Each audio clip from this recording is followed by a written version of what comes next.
Hello, today we are going to talk about use of sigils.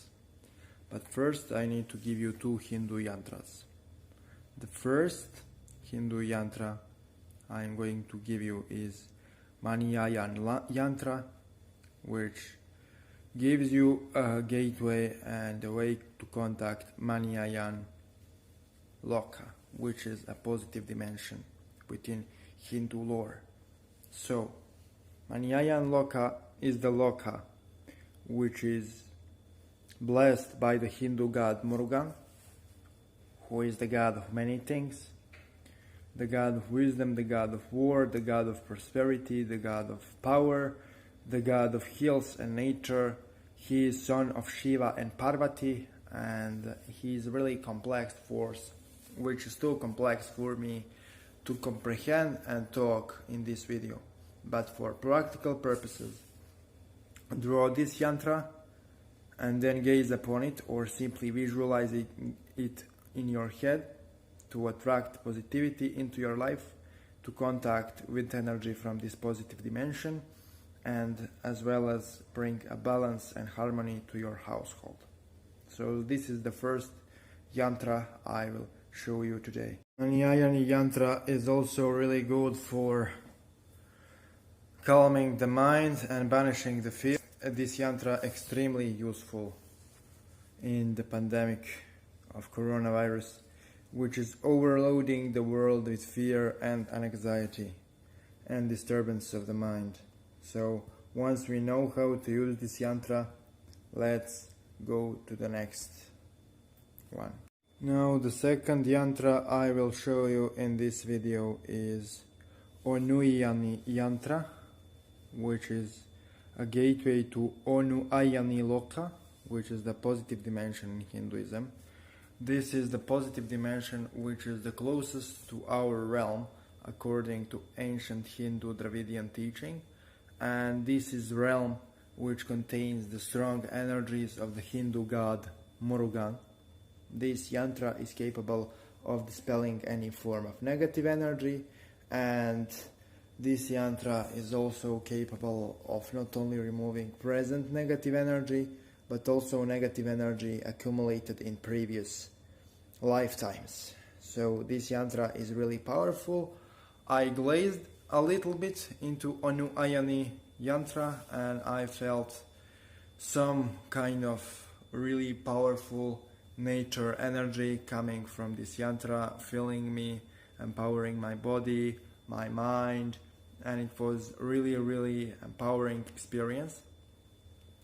So now when we showed you those two yantras and what they are used for, so if you want to focus your mind and calm your mind, use Aniyayan yantra, which is the first one. Aniyayan yantra is used for calming your mind, and it is really good during this pandemic because it banishes fear. Why Onuyani yantra is more if you wanna remove negativity from this life as well as previous lives through the power of Hindu god Murugan. So those are two yantras. So now when we showed you two yantras, my duty is to explain to you how to use yantras or sigils in general. So yantra-like technology is known as sigil or seal of the certain and spirit or realm in the West. So when Hindus talk about yantras or when Westerners talk about sigils, that's the same technology in a different cultural and historical setting. Now, how to use sigils and yantras? It's much simpler than it sounds, really. You simply need to visualize sigil or yantra and focus on it in your mind for long enough, and then your rational mind will drop and you will, through the sigil or the yantra in your mind during the visualization, go into alternate state of consciousness and tap into that realm. you need to focus on a sigil and on intention to reach that yantra and that realm and that energy. So if you wanna visualize yantra or sigil without looking into it, then simply visualize and focus on emotion until you kinda experience the energy and the realm or the spirit you are trying to reach. But if you are looking at the drawn image of yantra or sigil, then what you need to do is you simply need to focus on the intention to reach certain spirit or realm, possibly repeat associated mantra, and mechanically gaze into the sigil. Now, don't focus on specific line, just mechanically gaze and focus on the intention until the lines of the sigil start blinking and the lines of the sigil or yantra itself start merging. That's the sign when you are opening a portal. That's the sign you are doing it well. And when that starts happening, then focus not on the lines and not on a visual phenomena. Instead, focus on energy flowing from the sigil or yantra into the space around you. If you focus at that moment at specific lines or specific details instead of the energy, you are actually weakening the process. So now, when we explain to you how to use yantras and sigils, I will give you one more technique. Put a sigil or a yantra behind the candle flame. So put it so that you watch at the same time into yantra and candle, but yantra is a little bit behind candle flame, but it is at the same line of sight. So what you do is you focus on a candle flame without focusing on a yantra, and what will happen is that part of the energy you are directing at the candle flame will go to the yantra too, and then what will happen is yantra will open, and after that happens, after you start feeling energy flow, what you do is you focus on that energy, and yeah, deal sealed, the gateway opened. Now you notice that for the good part of this video the yantra changed, and this is the third yantra in this video.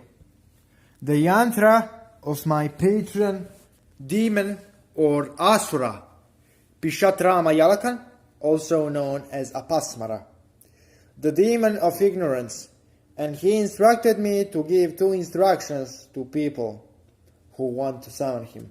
2 more instructions. Now gaze in the yantra on the screen, which is the third yantra within this video. The yantra of Pishatra Tala, the infernal realm of Pishatra Mayalakan. Gaze into this yantra and vibrate Pishatra Mayalakan, Pishatra Mayalakan, Pishatra Mayalakan over and over again until you feel the energy of mighty Asura. Now, he gave me 2 pieces of advice regarding summoning of him and other powerful Asuras.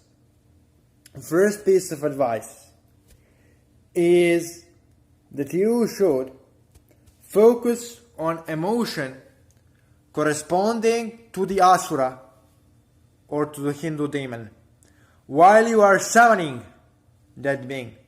For example, Pishatra Mayalakan is the demon of ignorance.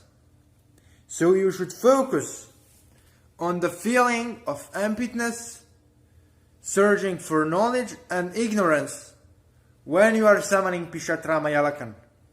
And that will greatly empower your conjuration of him.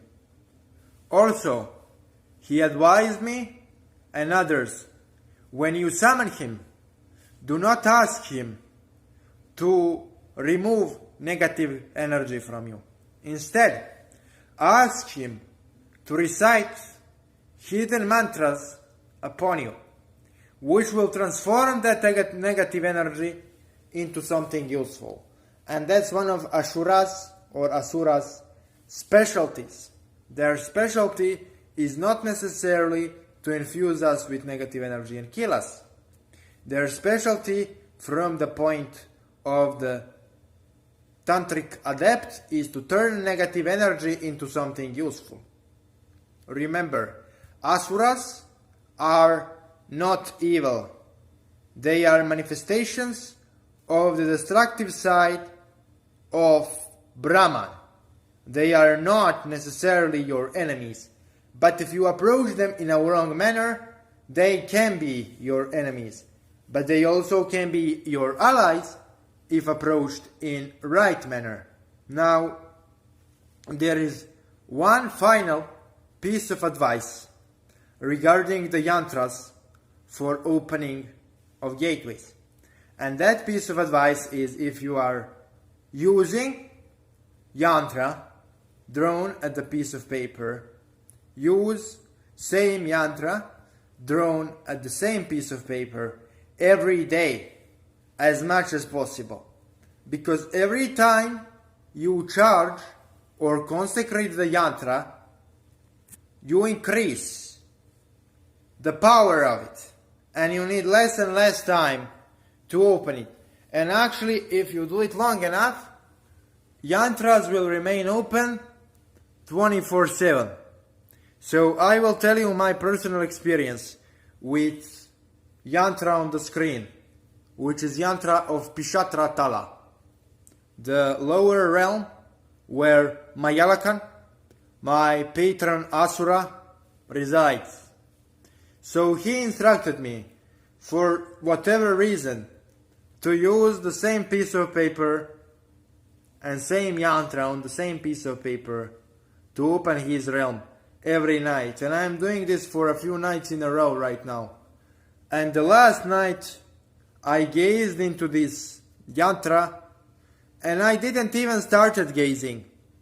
And the surge of energy was so big that I couldn't handle it. I was forced to drop my notebook with the yantra and to just breathe slowly to regain my consciousness in a proper state. It was too quick and too intense for me. There is also one advice for people who are trying to summon Mayalakan. Before trying to summon Mayalakan, please, for at least a week, gaze at the yantra of Pishatra Tala you see right now on the screen, without trying to summon mighty Ashura. Instead, open it and simply allow the energy of the Tala to enter your aura. Why you do so?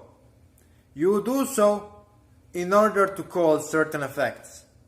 First, this negative energy from this Tala will, in the beginning, give you strong feeling of ignorance, abandonment, and possible depression. But keep absorbing the energy of the Tala for the few days. And then, when you call, finally, Pishatra Mayalakan, after a week or 9 days of opening the Tala and absorbing its energy, you will be able to perceive Mayalakan much better, because you will be already attuned to his realm. So it won't be difficult for you to perceive him and possibly communicate with him. Now, for those who summon him effectively, what I recommend of you is to address Mayalakan with following words. When he arrives, then give him this request. O Pishatra Mayalakan, by the power of the infinite knowledge you possess, the great guardian of secrets, I ask you humbly to transform my negative energy into something good, which I can use for enlightenment of ourselves, for enlightenment of others, and for enlightenment of the rest of the world, created by the Supreme Mind of the Brahma. And then Pishatra Mayalakan will start reforming your entire being, and he will transform you. But this is a process which lasts a really long time. I did this ritual with this request to Mayalakan once, and I was already transformed deeply. I actually did it 2 times. But I summon Mayalakan every single day.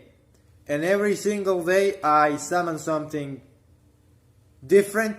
Every single day he comes differently. But I still feel the same energy. And every single day I learn something new.